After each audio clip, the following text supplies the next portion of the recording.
ഇന്ന് നമ്മൾ ഒരു സ്പെഷ്യൽ മുട്ട വിഭവമാണ് ഉണ്ടാക്കാൻ പോകുന്നത്. ഇതിന് വേണ്ട ഇൻഗ്രീഡിയൻസ്: സെലറി 2 തണ്ട് പൊടിയായി അരിഞ്ഞത്, സവോള 2 സവോള പൊടിയായി അരിഞ്ഞത്, 2 പുഴുങ്ങാത്ത മുട്ടയും വേണം, പുഴുങ്ങിയ 2 മുട്ടയും വേണം. പിന്നെ 5 ബ്രെഡിൻ്റെ ബ്രെഡ് ക്രംസ് ഉണ്ടാക്കി വെക്കണം. ആവശ്യത്തിന് ഉപ്പ്, 2 ടീസ്പൂൺ കുരുമുളക് പൊടി എന്നിവയാണ് വേണ്ടത്. പിന്നെ വറുക്കുന്നതിനായിട്ട് ബട്ടറാണ് ഞാനിവിടെ ഉപയോഗിച്ചിരിക്കുന്നത്. 2 സ്ലൈസ് ചീസ് എടുക്കുന്നുണ്ട്. ആദ്യം നമ്മൾ ആ ബ്രെഡ് ക്രംസിനുള്ളിലേക്ക് മുട്ട പൊട്ടിച്ചൊഴിച്ചതിന് ശേഷം സവോള, തക്കാളി പൊടിയായി അരിഞ്ഞത് എന്നിവ ചേർക്കുക.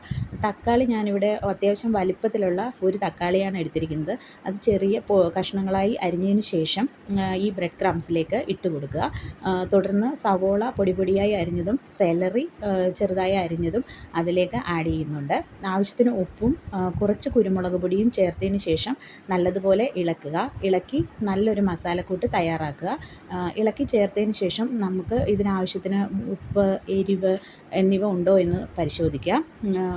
ഇല്ല എങ്കിൽ വീണ്ടും കുരുമുളക് പൊടിയും ഉപ്പും ആഡ് ചെയ്യാവുന്നതാണ്. നല്ലതുപോലെ അത് ഇളക്കി ചേർത്തതിന് ശേഷം ഒരു സൈഡിലേക്ക് അത് മാറ്റി വയ്ക്കുക.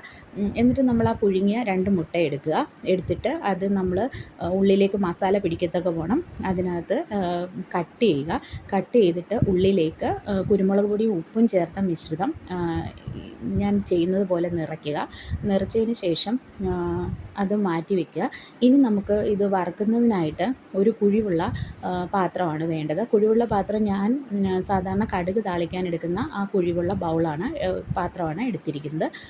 അത് എടുത്ത് നമ്മൾ സ്റ്റൗ ഓണാക്കി സിമ്മിലാക്കി വയ്ക്കുക. അതിലേക്ക് പാത്രം വെച്ചതിന് ശേഷം ചൂടായി വരുമ്പോഴേക്കും ഒരു ചെറിയൊരു പീസ് ബട്ടറാണ് ഞാൻ ഇട്ട് കൊടുക്കുന്നത്. ആ ബട്ടർ നന്നായി ഉരുകി വരുമ്പോഴേക്കും നമ്മൾ ഈ തയ്യാറാക്കി വെച്ചിരിക്കുന്ന കൂട്ട് കുറച്ച് ഞാൻ ആ പാത്രത്തിലേക്ക് ഇടുന്നുണ്ട്. അതിൻ്റെ പുറത്തായിട്ടാണ് ഞാൻ കുരുമുളക് പൊടിയും ഉപ്പും പുരട്ടി വെച്ചിരിക്കുന്ന മുട്ട വയ്ക്കുന്നത്. അതിന് പുറത്തേക്ക് ഈ ബ്രെഡ് ക്രംസിൽ സെലറിയും കുരുമുളക് പൊടിയും ഉള്ളിയും തക്കാളിയും ചേർത്ത മിശ്രിതം വെച്ച് കൊടുക്കുകയാണ്. ഞാൻ ഈ ചെയ്യുന്നത് പോലെ മുട്ട മുഴുവൻ കവർ ചെയ്തിരിക്കുന്ന രീതിയിൽ വേണം ഈ മിശ്രിതം വെച്ച് കൊടുക്കാനായിട്ട്. എന്നിട്ട് നമ്മൾ തീ സിമ്മിലിട്ടാണ് ഇത് ചെയ്യേണ്ടത്. ഏകദേശം ഒരു 4 മിനിറ്റോളം എടുക്കും ഈ മിശ്രിതം ഒന്ന് സെറ്റായി വരാനായിട്ട്. ഒരുപാട് കരിയരുത്. കുറച്ച് കഴിയുമ്പോഴേക്കും നമ്മുടെ ഈ പാനിൻ്റെ സൈഡിൽ നിന്നും ഇത് വിട്ട് വരുന്നതായിട്ട് കാണാൻ സാധിക്കും.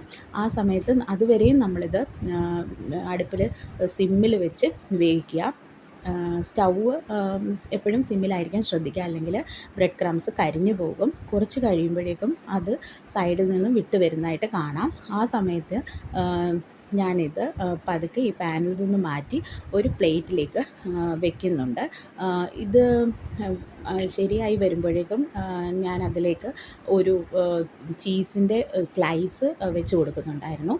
ആ ചീസ് സ്ലൈസ് ഉരുകി അതിലേക്ക് സെറ്റാകുന്നത് വരെ അത് തിരിച്ച് വെച്ച് പാനിൽ വെച്ച് ചൂടാക്കണം.